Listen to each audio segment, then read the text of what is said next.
Welcome to the Driveway Beers podcast with Mike and Alex. Thank you for joining us, and we hope you enjoy the show.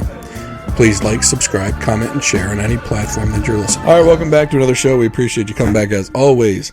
Please like, subscribe, comment, and share. If you can do us a favor in the new year, please write us a review on Apple Podcasts, where most people listen to this show. Apparently, 65% of people that listen to the show listen to it on Apple Podcasts. So we appreciate you if you can pause the show right now, write us a quick review, tell us we're awful, tell us we're wonderful, whatever you want to do. That helps us get in front of more people with the Apple algorithm. If you're listening to us on YouTube or Rumble, go ahead and leave us a comment. Which we got a comment on Rumble of all places. On the I don't remember which episode it was. It wasn't the recent one. It was like 3 episodes ago. Was it positive? I don't know. It was unintelligible. Oh. Like, I read it, and I'm like, I have no idea what this means. Well, thank you, sir. Yeah, thank you. But thank you for your comment. I'm sure it was lovely. At least I'm going to pretend it was. We want to thank Brian Schilling with AnnapolisHomeExperts.com. If you're looking for a home in this new year, please go contact Brian. AnnapolisHomeExperts.com. If you're in the Annapolis or greater Annapolis area, he is the person you want on your side to find yourself a new home or to sell your home in the new year. We also want to thank Cheers and Spirits in the Arnold Station Plaza for providing the bourbon tonight. Now we're going lowbrow tonight. Yeah, we're going with the $17, $17 with out the door. $17. Now it's not as cheap as the Benchmark number 8 because Right. Benchmark number 8 was, I believe, $18 for the handle. Yeah, this is $17 for the normal $7.50. Right, Mill. Yep. This is Evan Williams. It's just Evan Williams Kentucky Bourbon. There's a number 1 on it though. What is it? Hold on. This says Kentucky's first distiller. I gotta remove my glasses because I'm old to read this. It's just Evan Williams Kentucky Straight Bourbon Whiskey. So this is the 86 proof, low proof tonight. Yeah. It says extra aged in oak. Don't know what that means. Genuine sour mash. Now I think this might be my first sour mash though. Okay. So this will be interesting. I gotta imagine it's got to be pretty smooth because of the low proof on it though. Mm-hmm. But this is my first time. You've had this before. Yes. Okay. I'm letting it breathe as we speak, so we'll get into it in a minute. We want to thank Cheers and Spirits for their support. We're going to talk 2024 in this episode. First episode of the year. No one's more shocked that we're still making episodes than us. Correct. But we plan on making them for the entirety of 2024. Lost a lot of money on this bet. Someone did bet us, didn't they? Like, oh, you're not going to do it for more than 6 months. Yeah. Well, we shot past that by 3 years. Or two and a half, whatever. I took the under. Right. Who would have thought talking into a microphone is therapeutic, though? Someone did ask me. They were like, what are you going to do if it blows up? And I was like, well, it's grown ever since we started doing this. I mean, we're not going to get recognized on the street. Yeah. I mean, if it ever blew up, I think we both said we'd probably stop. Yeah.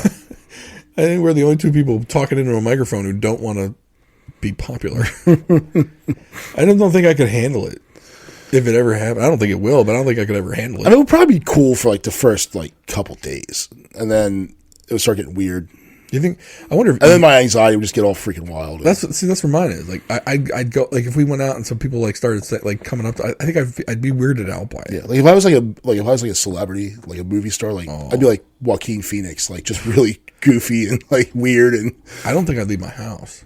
Like Joaquin Phoenix. Yeah. I'd become a hermit. I really would. I'd have a car drive me to where I got to go for work, and I'd drive back home. I'd probably go that route. Yeah. I don't like. Not that I don't like people. I don't. A lot of people bother me. Like, so for example, like one year I went to New York City during the holiday season, which is a notorious time for people to go, and they go see the Rockefeller Center tree, right? Or is that the tree? Whatever the big tree. What's the big tree? It's at Rockefeller Center. Yeah. I don't know what the actual name of it is, but I went there, and we took the subway. We went with some friends of old buddy of mine from college, him and his wife, me and my wife. We went to New York City. My wife had been in New York City thousands of times. She's from Long Island. I had been to New York City for work, but I usually end up in like the financial district. Mm-hmm. So it's not really busy. I mean, outside of like the morning rush, there's not a ton of people walking around. Everyone's inside doing work. So I had never really experienced crowded holiday New York City. Yeah. I was standing there, and like I felt like I wasn't there. Mm-hmm. Like I felt like my head was starting to spin a little bit. Like I had to get out of there. That's how it was. So I don't think I would handle crowds or anything. I wouldn't handle any of that well. Like I get a physical reaction that's not great. Mm-hmm. So I don't know. I don't think it's ever going to get there. I don't want to move out of my house. I don't want to deal with fame. Yeah. And I don't think this show's ever going to get us there. So I'm not really, But someone did. It was funny. Someone asked me that question, and I really didn't know what to say. Like, well, what are you going to do? Run for office? Like, no, I ain't. I'd literally be like, I'd probably find a replacement. You'd be talking to someone else. I'll become Jamie at that point. Yeah. And let you and whoever else want it. Josh. Josh would love it. Josh calls himself the man of the people. Yeah. I'll let him have all the people. It's not for me. Talking to the microphone is therapy. And so I'm hoping 2024 just allows us to keep talking into a microphone and let the therapy be the therapy. Not that I don't go to actual therapy, but this is a different kind of therapy. Yeah. Well, I mean, if it did get bigger, what would you do? I don't know. It depends on when. I have a significant milestone approaching. Right. If it was after that milestone, I'd be all about it. Prior to that milestone, though, however, I'm not. Even if you had to do like public appearances and stuff? After? I'd be fine, yeah. Really? Mm-hmm. I don't think a public appearance would be bad. It's just because I know if I do a public appearance now, nobody's going to be there. So it won't bother me. It's just if we go and there's like a mob of people, I'm like, no, I can't deal with this. Yeah. I ain't built for that. I am. When we had almost decided to go do a public appearance locally. Mm-hmm. This was probably about 6 to 8 months ago. It fell through, whatever. I was all about that because I know we'd go and 6 people would show up. Yeah. 3 would be related to us. The one who'd be related to me wouldn't go. She's not going. One would be my mother. Yeah. And she'd be like, what am I doing here? Yeah. Like, what do you mean you do a show? Like on the radio? I don't hear you. On the phone? Right. Right. You call people? No. You get it on your phone. Yeah. Oh, so it's like is it a phone call? Is it a Zoom call? What number do I call? Right. And I know your mom doesn't sound like this, but like, what number do you call? She actually does. Okay. She has a heavy Rhode Island accent. Yeah. That she hasn't lived in Rhode Island for 40-something years. Whenever I call you, you don't answer. She doesn't. She hasn't lost it. I'm like, how do you still have this accent? You haven't lived there 40 years. She's like, I don't know. Yeah. I just call, and that's what happened. I think some accents stick hard. Well, she was there for 25 years of her life. Yeah, so, and others don't. And I think others pick up hard. So, like, my wife is also from Long Island, and when we used to go visit there before my in-laws moved, if we were there, I would start picking up the accent and saying, like, coffee, what the fuck are you talking about? And, like, there's a term for that. So certain people, when they hear it, they mimic it. I did it during my wedding. Oh, Jesus. Yeah. And she'd look at you like, what the fuck are you doing? So, the priest that married us was we got married in the Catholic Church, and he was one of the junior, he wasn't like the Monsignor. He was top dog, yeah. He's from Poland. Oh. And he spoke with a Polish accent. Oh, no. And one of the vows is like, do you, like, you repeat after them, and then it's like, to love her and cherish her. And he said, do you vow to love her and cherish? And I said, I vow to love her. I was like, what? Like, Did he look at you like, you asshole? He's like, huh? So no, I kind of pick up accents pretty quick. Unfortunately, being in this area with the Maryland accent, which is probably, and the Baltimore accent, which is one of the worst accents in the world. Let's use. They call it linguistic convergence if you do it. So it's when you mimic the style of speech that you're hearing. Wow. Certain people do it more with less effort than others. Yeah. It's actually a thing. It's also probably like if you were to learn a foreign language, you'd probably mimic the proper the proper enunciation of words versus someone else. It's fun. Yeah. So I asked a guy how to say assistant in Spanish, and he told me, and I said, "Oh, so it would be asistente," And he goes, "Oh, you speak Spanish?" I said, "No, I just asked you how to say a word." So no, and I don't. He goes, "Well, your accent's good." Yeah. I said, "So when I do it, I try to do it correctly." I took French in high school, but I did not use a Parisian French accent. I was really into hockey, so I used a French Canadian. You used the Montreal version of French. So I would, and I changed my voice to sound like the old French Canadian hockey guys, like what do they call, like the Peppers, they call them, like it'd be like, so like, their lesson would be like, what's your name? Like, comment t'appelles-tu? I'd be like, comment t'appelles-tu?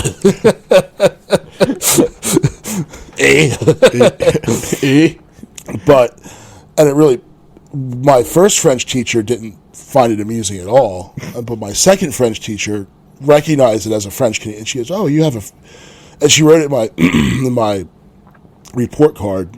And my dad spoke French, but she said, "Mike speaks, when he tries and uses his accent, he speaks well, and he uses with a French Canadian accent." So, yeah. Your dad's like, "That's enough hockey for you." Yeah. No more listening to Don Cherry for you on the TSN. Yeah, like Eric Desjardins. We're gonna talk about 2024 outside of this show. With it being an election year, I feel like 2024 is going to be just an amazing amount of a shit show.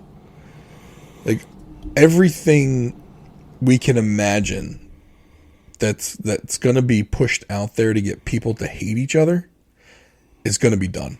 Oh yeah. They've already started about 2.5 weeks ago, maybe 3 weeks ago, with the Colorado Supreme Court ruled, I believe, is a 4-3 majority ruling, that Donald Trump could not be on the Republican primary ballot because of his role in the January 6th insurrection. That's how they put it. Yeah. Now, mind you, he has not been convicted of anything to do with any insurrection at any point in time. Now, this is we're putting this on January 2nd. We're recording it a couple of days in advance. So, as of the day we're recording this, he has not been. Right. The funny part about this is, so it was a 7-judge panel of all Democrat-appointed judges. I'm surprised it was even 4-3. The 3 that dissented, one of them said that it was a foolhardy mistake to do this. Mm-hmm. And it seems like that seems to be the Democrat establishment's point of view, in that Trump's baseline was basically that they're out to get me. They're going to do everything they can to keep me off the ballot. Mm-hmm. And lo and behold, Colorado, via the Supreme Court, not through the legislature, not through anything else, but through the Supreme Court, took him off the ballot. Now, there are these same type of lawsuits in 13 other states currently. Mm-hmm. It's going to go to the Supreme Court. The funny part about this is, rather than calling for an immediate stay, Trump's lawyers asked the Supreme Court of the United States not to rush to look at this. Mm-hmm. Because they want it out there. Yeah. because it fits the narrative for them perfectly. No, you martyred the guy again. Yeah, and that's why I don't get. They keep doing it, and every time they do something, like when the FBI kicked his door in over the documents, which is something that every president in history has done. They have their paper. They all get commingled together, and they end up. They didn't do it like him, Mike. Yeah, they didn't do it like him. So they didn't put him in the bathroom with the golden toilet, Mike. Yeah, like I'm sorry. I guess the backseat of Joe Biden's Corvette's a better place for him. It is, Mike. He was locked up in his garage. Yeah, this was in his bathroom. And then the fact that they went and like, kicked his door in to do it.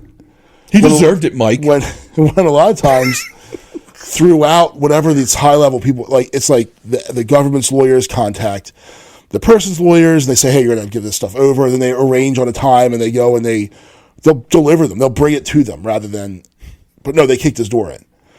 How dare you defend him? Yeah. He's a criminal. You're clutching your pearls. Even though he hasn't been convicted of anything, he's a criminal. I think your hair's turning blue. He deserves to be in jail. How can you not see this? You're part of the problem. Right. Yeah.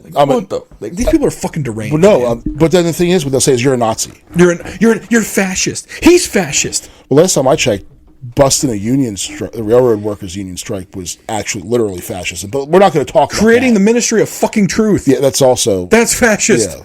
But you were going to be the only people to determine what truth fucking was. Yeah. And then are you kidding? And then the wingnut that was supposed to be in charge of that thing. Oh, Jesus. But the thing is, every time they do it to him, it makes him stronger. It rallies more people, and it's one of those things where are they ever going to learn to stop doing it? But I think they're all so like bought in, or I don't want to say brainwashed, but they're such ideologues that they really truly believe that they're saving the country by doing this. Well, they keep saying democracy's on the ballot because if you vote for him, it's a vote for fascism. Like who? Like we live in a world where everything's just hyperbole. But people believe this shit. Well, I mean, even the whole January 6th insurrection. Well, that was a really heavy pour there. I can't get the toothpaste back in the tube, so looks like we're drinking that one. But well, it's not like you can't pour some out. This is like you prescribe to the beer thing where you can't leave any beer in the beer can. You got to drink it. You can't pour it. You can't put that away. You can't drop it out or no. Beer's different. I'll pour half a beer out if I don't want to drink it. Oh, yeah. But the thing is, I don't want to waste this. I mean, that should have stayed in there. I didn't want this much. That bottle was $18, dude. Yeah. You can let some go. Yeah. Yeah. It's not bad for $18. Have you tried it yet? I have not, but I mean, for $18, like that benchmark number 8 that I got, I'd like it. But it's a handle for $18. Yeah. I'll pour some out if I don't want to drink it. I'm gonna sleep good. I can get some more. You know what I'm saying? It's in large supply. I'll find some. Well, oddly enough, place down the road, they didn't have that either. It's made by Buffalo frickin' Trace. Everyone, Buffalo Trace anything. We're literally allocating benchmark number 8. Yeah. Are we kidding? The bottle's plastic. It's freaking plastic. The cap is plastic. The bottle's plastic. We're going to allocate it now. Right. You assholes. Jesus. But yeah, we're in a place where everything is just hyperbole, and it's so far to the extremes to rally or underline or highlight the misgivings or shortcomings of the other side.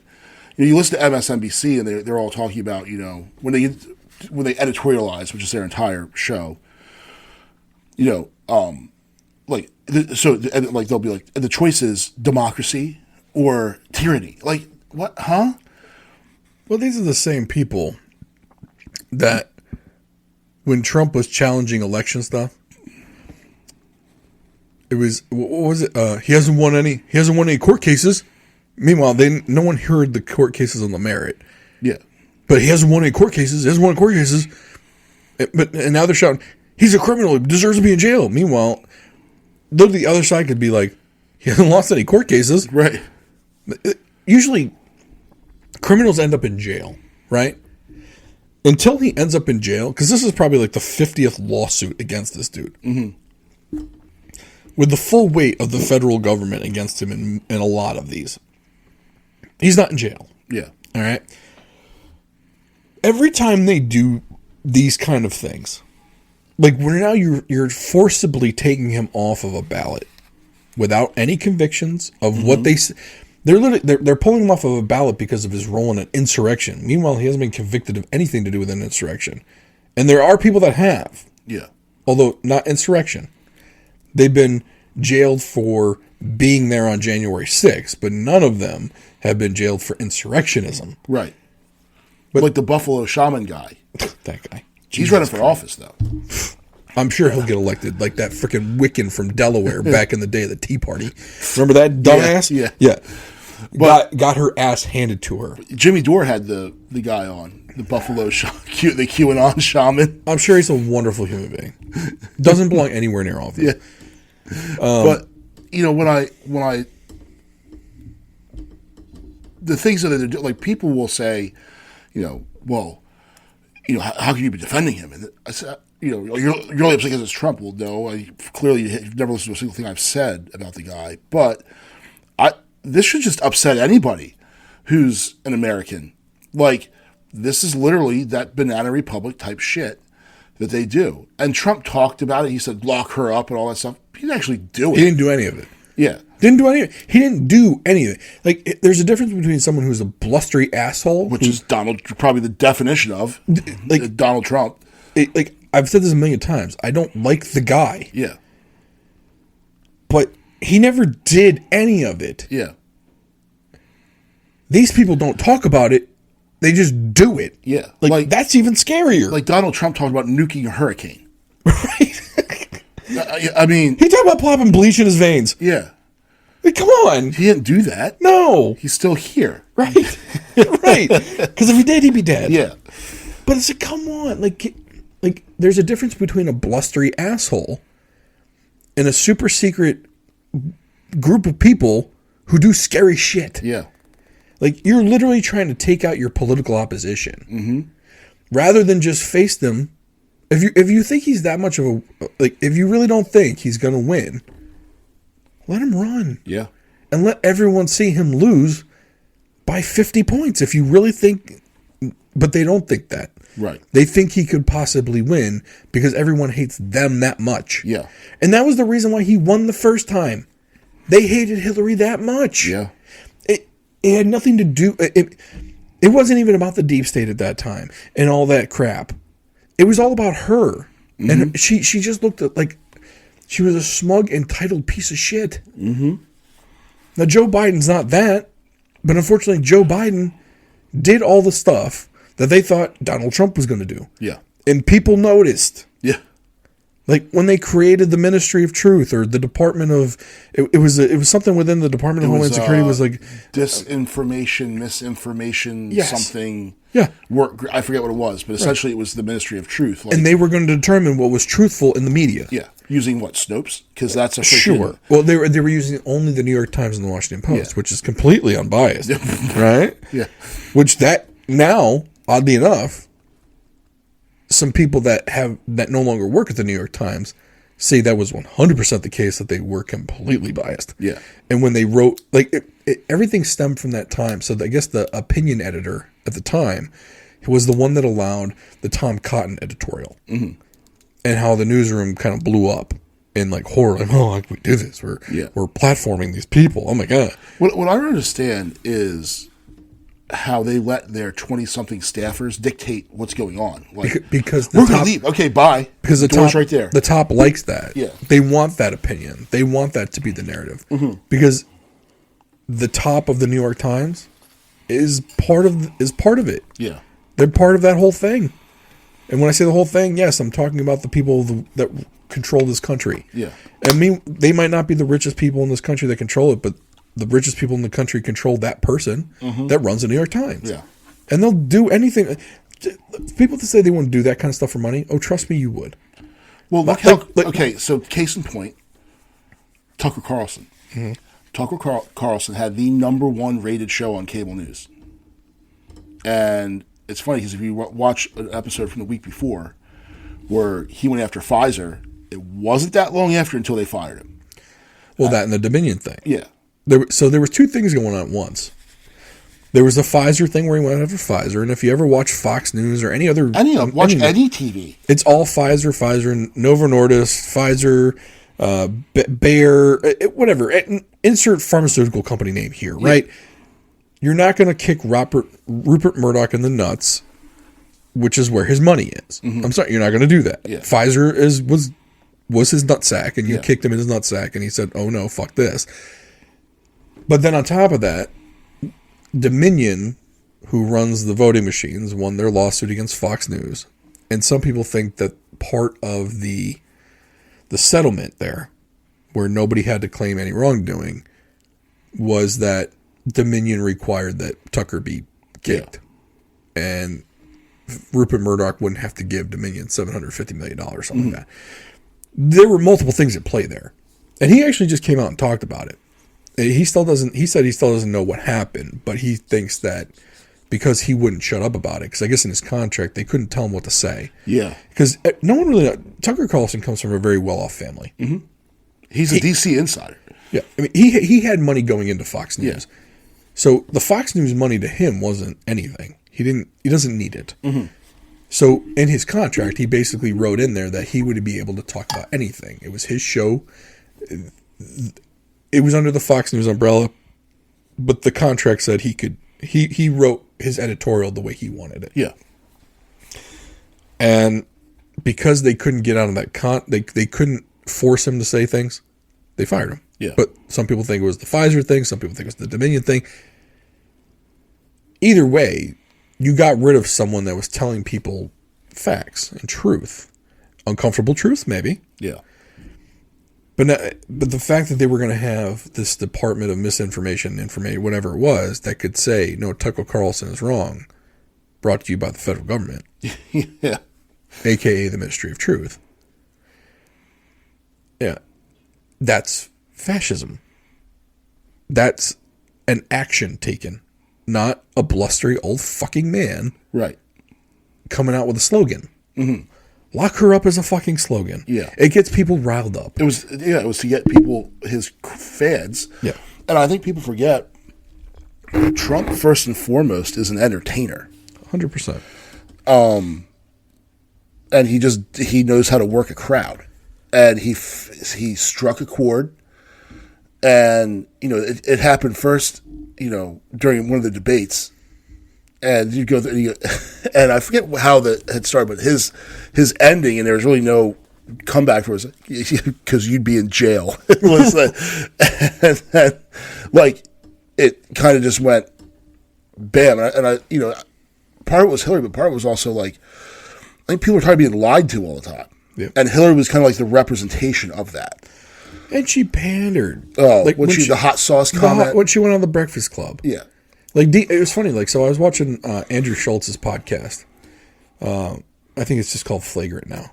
It's him and Akash Singh and some other comedians he's got on the show. And for those who don't know, Andrew Schultz did a podcast called Brilliant. I think it's called Brilliant Idiots with Charlemagne the God. Charlemagne the God. His main show was The Breakfast Club. I think on Hot 97 or something like that. And they had Hillary on. And during that interview, they're like, he basically, it was a throwaway question. What's the number one thing what's the thing you always have in your purse?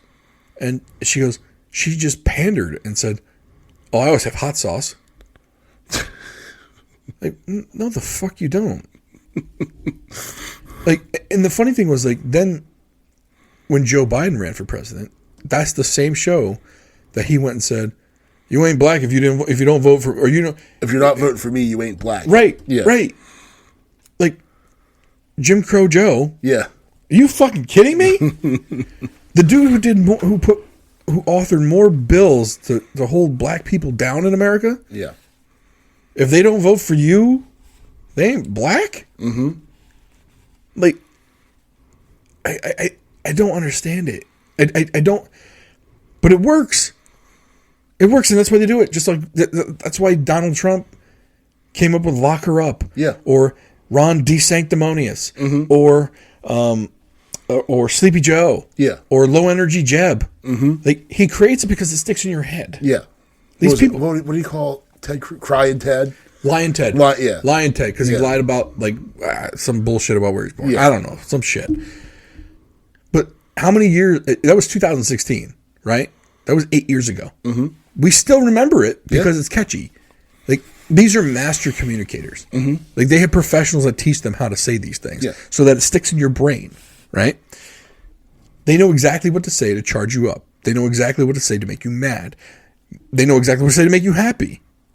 And they do it on purpose. Yeah. And we fall for it, hook, line, and sinker. It works on me. Yeah. The difference between us and them is that we full 100% admit that my brain can be manipulated. I am human. Yeah. Anyone who doesn't think they can be manipulated is fucking full of it. The thing is, once you know that you can be manipulated, you need to look at other sources of information to try and figure out what the actual truth is. Yeah. People don't do that, though. Yeah. They have their one news source. That's what I mean. Fox. People want to stick with Fox News. So back in 2016, then 2017, and however long the Russia thing went on for. Oh, Jesus. I was full on. I was go get 'em, Mueller, and all this other crap, and it was full on. I believed it 100%, and then the whole thing that got me, and I believed all the news sources, whoever, the New York Times wouldn't lie to me, the Washington Post wouldn't lie to me, but all this other stuff. And then once COVID hit, and I was like, wait, this doesn't make any sense. And I'm watching them say things like, fiery but mostly peaceful, where the Chiron, where the dude's standing in front of a gas station that's on fire. I'm like, what do you, Like, this doesn't make any, and then seeing how they just are blatantly lying about things. And that's when I was really like, okay, this doesn't make, and then would look for other sources of information, other perspectives, other views. And it's gotten to be the point where I don't trust anything that, if it's legacy media or established, I do not believe it. And for me, it was very similar. It was right around COVID-ish, when we were all home, more people working from home. I put YouTube on the background because I was working from home. And oddly enough, so the same algorithm that started to suppress information on YouTube was actually the algorithm that kind of put some differing voices in front of me in the beginning before all the suppression happened. So it's how I found Tim Pool's podcast. It's how I found Jimmy Dore's podcast. It's how I found Russell Brand. I kind of started listening a little bit before that to Joe Rogan, because I remember Brett Weinstein was one of the first interviews I saw, and that was right after the thing started. Yeah. And I was listening to Brett Weinstein, and here's a guy who had a background in this, and I think virology is what his background is, and he's saying how the virus couldn't have started. It didn't just jump from animal to human. It was designed to do this. Yeah. And that's it. So then you're like, well, wait a minute. Maybe I should look into this more, or at least listen to the guy, and then maybe listen to someone who says he's full of shit. And when the guy that says he's full of shit isn't making any sense compared to the guy that I just heard, okay, well, now I'm going to lean toward this guy. Even though he's on Joe Rogan's show, I'm not listening to Joe Rogan's opinion. I'm listening to this guy who has a freaking PhD in virology. He's literally an expert in that field. Correct. Yeah. And so I started looking at more sources of information at that point. Something that just happened, I was putting on the background as background noise, actually started to sound interesting to me. Yeah. Now, there was a guy on there called Z-Dog MD. I forget what his actual name is. But he's a doctor with an MD from Stanford, for crying out loud. He's no dummy. Maybe he's got something important to say. And he was cautious about some things. And then I listened to other people. So this whole thing that YouTube algorithm, but then YouTube started suppressing some things. Yeah. You know, but it's kind of like, okay, maybe what I was listening to when I was listening to MSNBC or just the New York Times, the Washington Post, and I didn't really know that there were some, I didn't think that newspapers at the time were political, to be honest with you.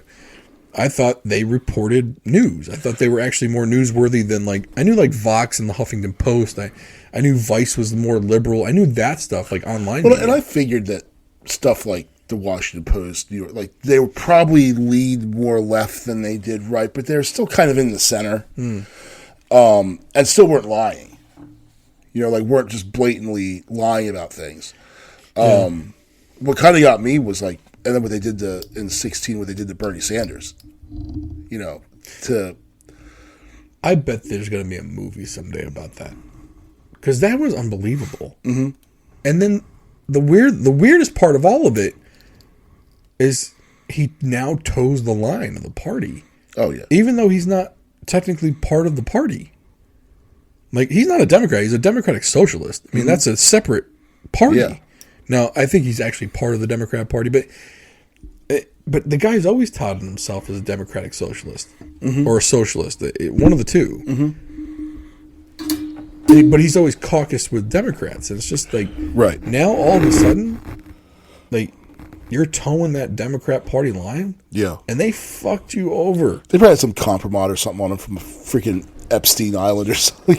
Who knows? Which, by the way, that apparently 117 names are coming on that are going to be released from that list. Yeah, it's probably. I hate to say this, but it's probably going to be nobody. It's going to be nobody anyone's heard of. Everyone's going to be like, "Oh my god, see, I told you." Well, yeah, those is nothing. That list is what's keeping her alive. Ghislaine, I don't know. Ghislaine Maxwell. Thank you. I'm convinced that list is what's keeping her alive because she probably has it set up somewhere, like a dead man switch. If I end up like my husband, I guess they were married, or whatever. If I end up like him, this list is dropping, and you don't know who has it. It's out there. If I end up dead, it's coming out, and that's probably what's keeping her alive. I don't blame her for having that, too. Yeah. I mean, shoot, you saw what happened to him. Yeah. Not that he's a saint. You know what I'm saying? These people are not good people. No, none of these, but should they be dead? Without due process and... Listen, if she died tomorrow and that list came out, would you care she's dead? No. No. I want to see the list. Yeah. You want to know something, though? Let's say the list comes out. Nothing is going to happen to any of those people. Oh. It'll be 48 hours of public shame, and then and everyone's going to forget about it because of the news cycle. Yeah. And I'm surprised these people didn't put it out during COVID where they could cover it up. Mm-hmm. Where they could have used the media to cover it up more. Mm-hmm. Wait, what? Oh, those conspiracy theorists on the right, the alt-right thinks that these people... Whatever, what they'll call everyone who believes that Nazis and alt-right and conspiracy theorists, and... they'll run cover for all the bigwigs that are on there. Some of the more minor people, the people that aren't quite popular enough, will probably I don't care about that shit. Yeah, but nobody's gonna give two shits. Look at Prince Andrew. Yeah, that dude was literally in court over this shit. Mm-hmm. Nobody cares. Yeah, nobody gives two shits about Prince Andrew. Even the British don't give a shit about Prince Andrew. Right, dude, whatever, man. Because at the end of the day. Every common person thinks that powerful people are corrupt as fuck anyway. Yeah. It's not surprising to anybody. If they came out and said, oh, this super rich guy was fucking a 17-year-old girl in a private jet, I'd be like, we figured he was doing it anyway. Right. I mean, not that it's okay. Right. But you're not telling us things we didn't think were already happening. Yeah. And we also knew that you weren't going to go after him and prosecute him. Because these rich motherfuckers get away with everything. Right. Like, they're already fucking everyone over. Yeah. Like all of a sudden now you're in support of the 17-year-old Slavic girl they found? Yeah. That had all the bad things done to her? Meanwhile, who's now probably driving around in some sort of, gold-plated Lamborghini. Or she's fucking dead. Yeah. No one gave a shit about her when it was happening. Right. And they knew it was happening then.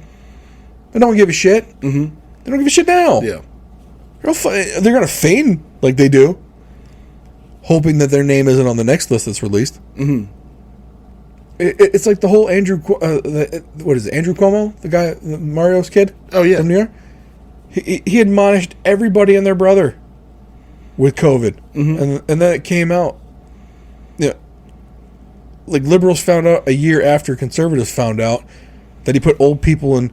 he put people with COVID in nursing homes. Yeah. That led to their death. That wasn't the thing that took him down. Right. It was a sexual harassment case that took him down. Yeah, single guys trying to get laid. That's what took him down. Yeah. Not the fact that he probably aided in the murders of 30,000 people in New York. Mm-hmm. No, fuck that. No. Yeah. They had a good run. And then shocker, his brother got fired from CNN for the same bullshit. Yeah. Yeah. He got another job. What is he on, like? He's on some weird cable news network now. They try to, like, promote it like he's some name. Like someone gives a shit about Chris Cuomo. Like, dude, all these people don't realize that they do the bidding for people much more powerful than them. Oh, yeah. And then nobody gives two shits about them. Right. Sorry, Chris. No one cares about you. Yeah. You know, the people that were feeding you stories to tell people didn't care enough about you to save your ass. Because they sure as shit have done 10 times worse than you have. Mm-hmm. But fuck you, you're expendable. And you found out. Yeah. Now you got to figure out a way to pay your $13 million mortgage on your new $200,000 salary. Yeah. When you were making $13 million a year. Mm-hmm. I hope you saved your money and paid that mortgage off. Yeah. And now I hope you can afford the taxes on that. Otherwise, you're living in my neighborhood. Right. If that. I wonder... So we're talking about 2024. I'm trying to figure out what the Democrats are going to do with Joe Biden. He's going to run. So, last year, if you watched... So I don't watch any of the late night comedy. I'm using air quotes, like Jimmy Kimmel, Colbert, Jimmy Fallon. They're not funny. It's almost unwatchable. How... I mean, you can just see they're just shills. I used to love Fallon. I haven't watched him in 3 years. Yeah. And I'm wondering... And then SNL. So, their cold opening. Last year... 2 years ago, 3 years ago, they wouldn't touch Joe Biden. But now, he's fair game. So the memos come out. The directive has come from on high that he's fair game now. Now, all of a sudden, Hunter's being indicted for all this, gets indicted for, he's back out. They've admitted that, the laptop probably should have been, that story probably should have been covered. But nothing's going to happen to this. People that suppressed it. Okay. You want to go deep conspiracy theory? That's the best kind. Okay. So, the timing of the Hunter Biden case and where it's coming from seems extremely odd to me. It is coming from California. Mm-hmm. Okay. Which is a Democrat stronghold. So it's not coming from an unfriendly political state. Mm-hmm. I do believe there are federal charges. If they were federal charges, why didn't they come from another state? Okay, that's part of it. The timing of it also seems strange. Approximately 11 months away from the national election. Yeah.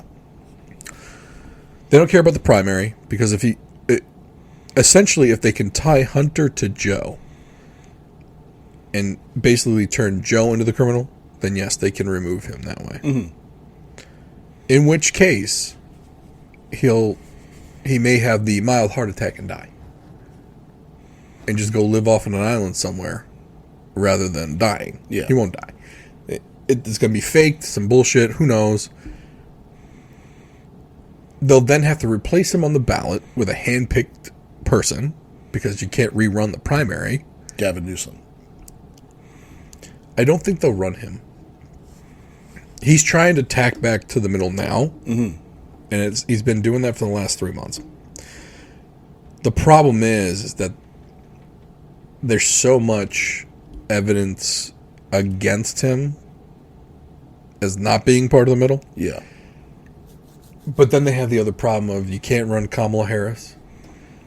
So who do you run? Right, the benches, they have no bench. Any bench that they have has at least 20 sound bites in the last 3 years that makes them sound completely nuts. Mm-hmm. That isn't going to pull well with the middle. Yeah. Okay, that's one theory. Replace him with, we'll say Newsom just for shits and giggles, okay? Maybe Martin O'Malley. Oh, wow. He was someone a couple years ago. Probably doesn't have the baggage that these others do. Democrat diehard, though. Mm-hmm. Like, full believer of all the shit.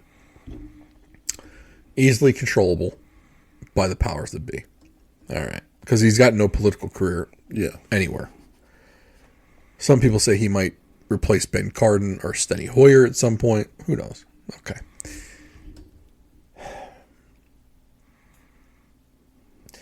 There's no replacement. They don't have anyone. And they've built Trump back up. So it's like after the 2020 election, if they just let him be, by 2022 he's gone. Mm-hmm. It all fades. Yeah. But you've now built him into a martyr. They've never gone after an ex-president like this. Right. Ever. They all love it. Look, they all love George W. Bush. And Liz fucking Cheney. Yeah. Her dad who started pretty much every war from the 80s to now. And made money off of it. All of them. Look up Halliburton if you don't want to believe. And KKR. Yeah. And then look up Dick Cheney. Mm-hmm. See where he falls in. Yeah. But people aren't going to care. Their side is going to believe them hook, line, and sinker 100%. Yeah. Trump's a fascist. I see it in now look, Twitter's not real life, right? Yeah. Facebook's not real life. None of these things are real life. But no one will say it to your face. Like they'll if you see someone in like real life, they float something in there. They float something in a conversation just to see where you're at. Test the waters. Take your temperature. Mm-hmm. If they find that you're in, then they go full fucking blown hardcore liberal. Mm-hmm. If they don't, they back out. Yeah. Conservatives kind of do the same thing. Like you should hear some of these people go on and on about Trump. Mm-hmm. I love Trump. Trump's great. Trump's a fucking buffoon. Yeah. Oh, you're for Joe Biden then? I ain't fucking say that either. Right. That's clown show over there. But no one believes that. Like they think if you argue against President Biden, they think you're a hardcore Trumpy, and nothing you're going to say is going to sway them off of that. Mm-hmm. If you say something in favor of Biden, they think you hate Trump, and nothing you can say is going to sway them off of that. To them, there is no middle. And I think the next 6 months, the next 10 months, because it's not going to stop at primaries, it's just going to be day after day after day of just trying to manipulate everybody. Or what about this? They're successful in keeping their hope is they keep Trump off the ballot. Right? I don't think you can do that though. Yeah. But there someone somewhere in this in the some smoky back room somewhere is they're looking at like, okay, we keep Trump off the ballot. We run Nikki Haley, who's an establishment hack, warmonger, just what they want, against Joe Biden. Joe Biden is old and senile and decrepit. We let him just show who he is, and Haley comes in. Really, there's no difference between the two of them. But you're right. the establishment that doesn't care about the letter behind the person's name. They don't get all these big donors don't donate equally to both of them. They're just hedging their bet.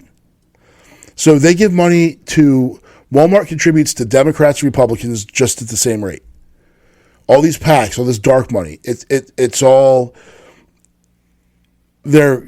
So they figure, oh well, either way, I'm covered. Well, it's not about being covered.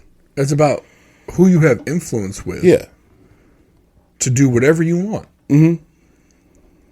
And it's not. It's everyone knows Walmart, right? Everyone knows Target. Everyone knows those names because they shop there. Not everybody knows KKR. Mm-hmm. Not everyone knows Halliburton. Not everybody knows about subsidiaries of Boeing and Northrop Grumman, Shell corporations, all this. Or they don't know the lobbying groups that represent those companies, right? No one's ever heard of those. So when they see donations from those companies, they just think it's another company. Mm-hmm. No.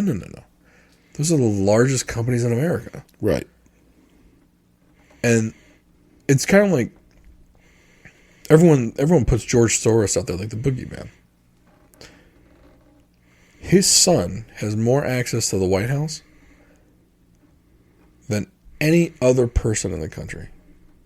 And it's shown in the White House logs, because everyone who visits that White House has to sign in the logs, and it's public information. Mm-hmm. They said he visited more. It was 3 times more than the next person. Guy just happens. The kid's name's Alex Soros, who has taken over his father's businesses and political stuff. You can't tell me that dude doesn't have influence. Yeah. And can't steer decisions. And people, everyone can have opinions. You're just paying for influence. Not the kind of influence they're thinking. It's the kind of influence that allows a union to write an opinion paper or a directive for the Department of Justice, which is what happened with the National Education Association, that wrote the opinion paper that parents at Board of Education meetings should be considered domestic terrorists. Yeah. And if you don't believe me, just Google that. That happened. Mm-hmm. It was literally a memo written by the NEA, thrown on DOJ letterhead, and submitted to the president. Yeah. Now, luckily, someone caught it, and they're like, oh shit, this looks fucking crazy.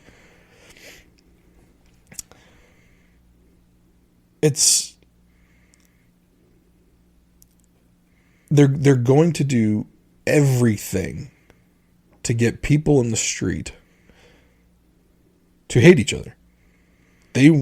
Chaos is lovely for them. Yeah. And 53 minutes in, it's probably a great time to say that these opinions are our own. We don't represent anyone else but ourselves. Right. But it's just why it almost makes me want to not listen to anything in 2024. Because I don't know what to believe anyway at this point. I mean, I kind of get an idea of what not to believe, but it's like, what can I believe? Right.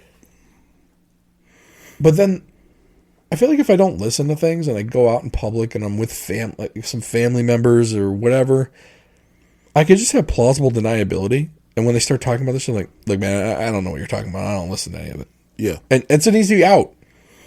And like if they try and convince you, you walk away. Yeah. I'm just a dumb guy that watches the Ravens. That's it. You want to talk about Lamar? Right. Let's talk about Lamar, yo. Yeah. How about Joe Flacco, yo? Joe Flacco's double agent, yo. Shout out to Stop. That's probably his funniest line I've ever heard, though. Joe Flacco, I'm convinced he's a double agent, yo. He's gonna take him to the promised land and lose to the Ravens in the championship game. I don't think Joe would do that for us. But you know what? If you're a Ravens fan, and you're not secretly rooting for Joe Flacco, you're a liar. Look, I don't think I am. And here's what, like, is it a cool story? Sure. But I remember when Joe was here. I've watched a couple of these games when Joe's playing for the Browns. The guy has more emotion now than he ever did playing for the Ravens. Like, bro, did you hate secretly playing here the whole time? Which I can understand. The fan base here sucks. Like, as fans ourselves, when you listen to, like, 105.7 The Fan, or you go online and you look at the fans, bunch of fucking haters, man. This team is 11-3. They lost 2 of the games by less than 3 points, and I think they lost 1 by like 10. Yeah. And that was the Steelers game, in which they dropped like 17 touchdown passes. Yeah. You would think we're 0-20 right now. Everybody, it's like going into the San Francisco game, they're a 5-point underdog in the San Francisco game. Like, we haven't been playing without an offensive line all year. Like, we literally have been rotating tackles for five games. Like, like, people think that, like, we have not had a dominant offensive line in 6 years. Mm-hmm. Why on earth do you think it matters now? When you got Superman back there. Yeah. Just making people look like unathletic on a football field. making a 250-pound, 6'4" guy who runs a 4.5 40 look human. Yeah. Looks like me out there because of him. Mm-hmm. That's what I would like to see a Ravens Super Bowl in 2024. Yeah. I'm gonna do a little cross. I'm not. That's the important thing we should be talking about, not this politics shit. The reason, look, I hate doing these politics shows because we talk about the same shit every time. Mm-hmm. We talk about the establishment sucks. Everyone's lying. They're out to manipulate you. It's the same shit, but we say it over and over again because it has to be said. And then on top of it, it's going to be an election year. Everyone's going to be talking about this shit. Yeah. You're not, I mean, I'm surprised they shut up about it for 2 years. Because we heard about this shit in 2022. Well, but the thing is, though, the second the midterms are over, everything starts going for, it starts talking about the next election, about 24. I felt like we got a little bit of a reprieve in 23. I felt like we got away from it a little bit this year, but maybe it's because I paid less attention. Yeah, and it's also that, like, the number one, like, the front runner Republican candidate isn't in the debates. It's all these, if that isn't the biggest fuck you, I don't know what it is. And the funny, like, you hear about, like, these DeSantis supporters. Like, my man's pulling like 4th. Yeah. In the primary. Like, as much as, and we've said this, I think he'd be good. At least he's got a good track record so far. Mm-hmm. Now you got people, well, now he's like hidden deep state because the Bushes support him. Look, man, his track record so far is pretty damn good as the governor of Florida. Yeah. If you like that kind of thing.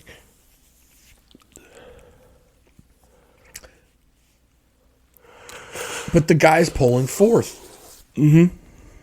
Unless he pulls a miracle out in Iowa. So is he behind? So he's behind Trump, obviously, and then is he behind? He's behind Haley, and I think he's tied with Vivek Ramaswamy. What about Chris Christie? Where's he at? He's fucking gone.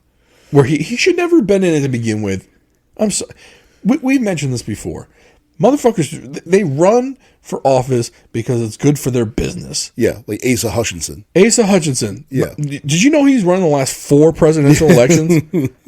And nobody still knows who the hell he is? I don't even know what he did before he started. Was governor of Mississippi. I'm pretty sure that's what he was. Mike Pence has run 3 fucking times. Who has 0 shot of ever winning. Right. He thinks he's going to pull a Reagan and grab the Christian Coalition. He thinks that's coming back. Chris Christie, he had a shot 6 years ago? 8 years ago? In 16? Yeah. And he shit the bed because Trump came by and just blew them all apart. Or the establishment did something. I don't know. I don't even know. That's when that whole Bridgegate stuff came up. Like, what he... I don't even know what that shit was about. He closed down some fucking lanes in New Jersey? Shocker. Yeah. To the George Washington Bridge? Yeah. Hey, shocking. The unions did something shady in New Jersey. Yeah. With the help of politicians. Holy shit. Let me guess, the mafia was involved. Right.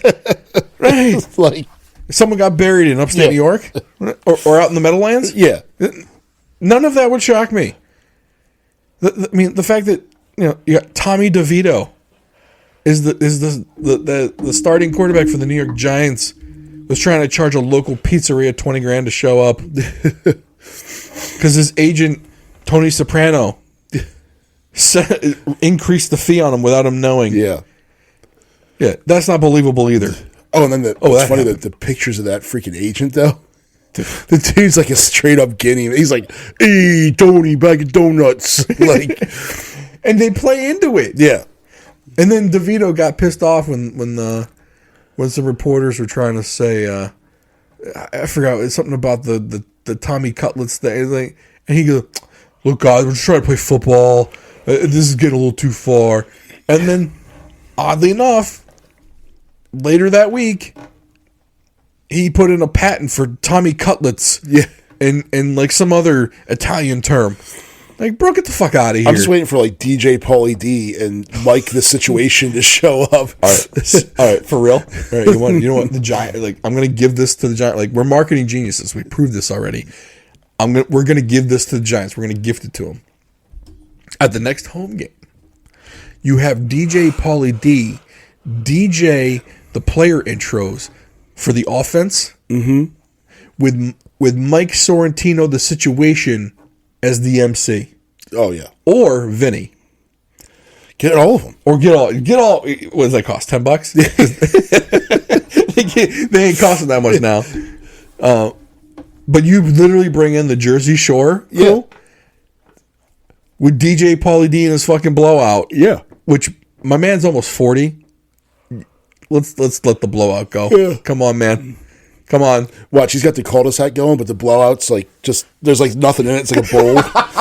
Yo, that'd be hysterical. It just sticks up, and if you had like a top-down bird's eye view, it'd be like, is that a bowl? Can I put a bounty? Like, can we put like chips in there? Can I put a bounty on a photograph of that? Yeah. Like, look, if you got that photograph, $50. Yeah. I probably won't get it.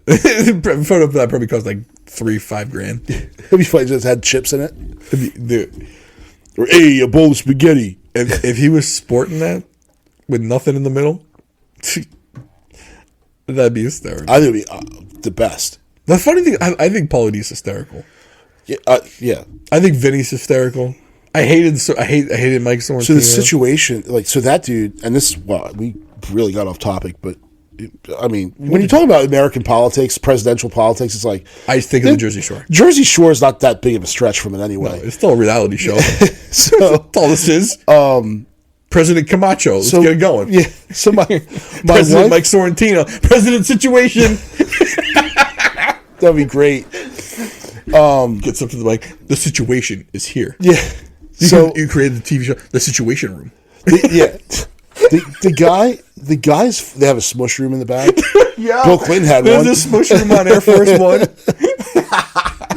But like, so my wife was watching I guess they had another show, a reunion show.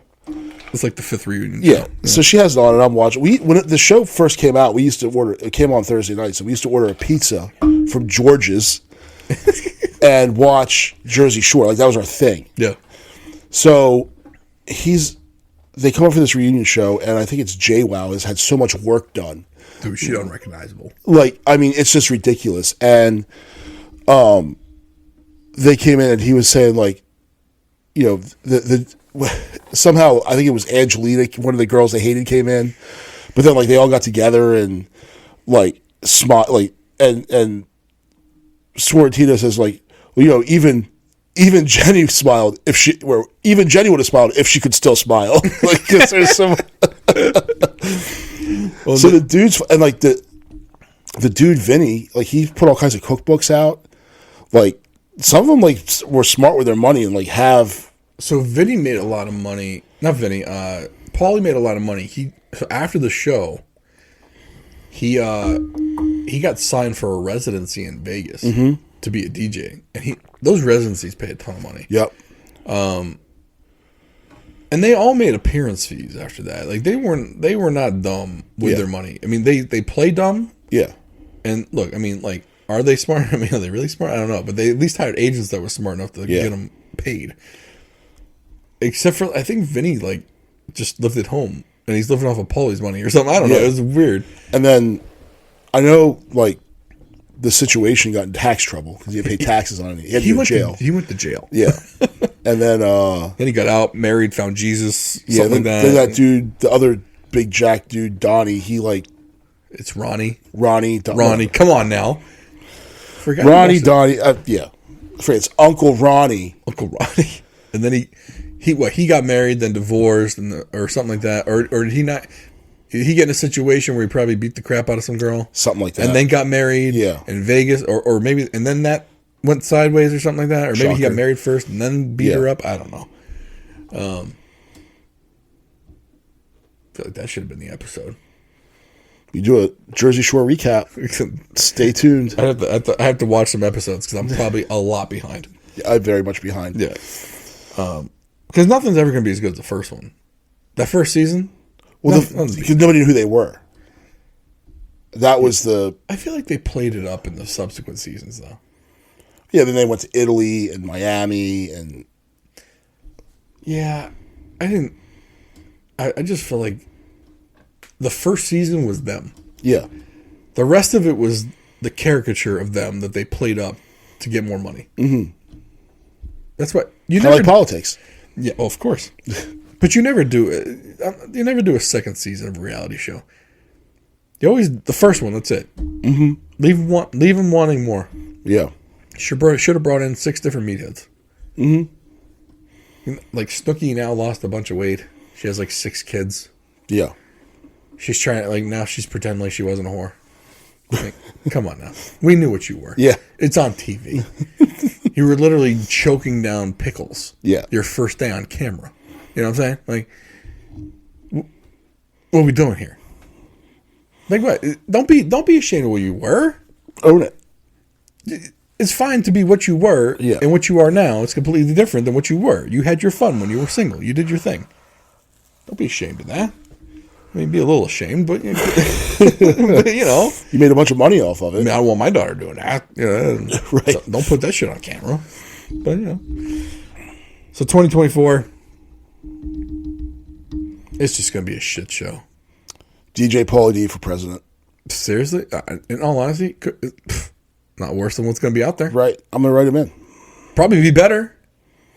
Yeah. He might do some shit to help people. Yeah. People helping people. You know, started a nonprofit called Holy Shirts and Pants. Yeah. For all you Wedding Crasher fans. Leave a like on this. Please. Now that the show is over, if you can rate a review on Apple Podcasts, let us know if you like us, you hate us. Every review helps. We appreciate you listening. AnnapolisHomeExperts.com. We'll go talk to Brian Schilling at Long & Foster Real Estate. And Cheers and Spirits in the Arnold Station Plaza. The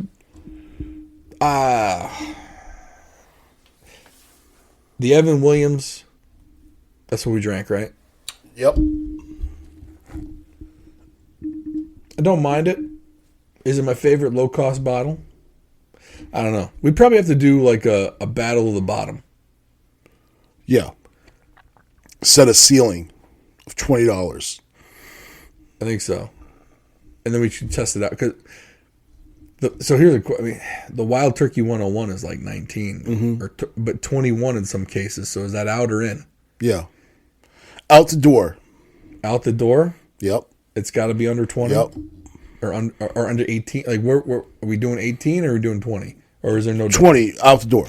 Under so 20. It can't be $19.99 and then you pay for it and then you get taxed and all that other shit. Out the door, $20. Gotcha.